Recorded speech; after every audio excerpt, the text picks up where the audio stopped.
জীবনে যদি কখনো বন্ধুত্ব করতে মন চায় তাহলে তিতো মানুষ দেখে করবেন না, মিষ্টি মানুষ দেখে করবেন না। এই যে দেখেন, আমি যেমন তিতো জিনিস মানে করলা, আমার গাছের করলা নিছি। তো করলার সংখ্যা কম ছিল, 4টা করলা ছিল।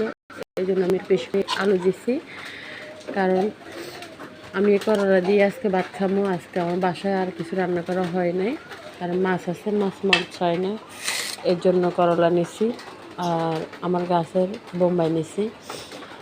তো একটা কথাই বলতে চাই, যে আমরা অনেকে মিষ্টি কথা পছন্দ করি বা মিষ্টি মানুষ পছন্দ করি। আসলে মিষ্টি মানুষের চেয়েও, মিষ্টি কথার মানুষের চেয়েও তৃতীয় মানুষের সাথে বন্ধুত্ব করা অনেকটা বেটার, আমি যা মনে করি। কারণ যারা মিষ্টি আলাপ করে তাদের মনে থাকে সবসময় শয়তানি, আর যারা এই করলার মতো টুকটুরি তারাই ভালো হয়, প্রকৃত মানুষ তারাই হয়।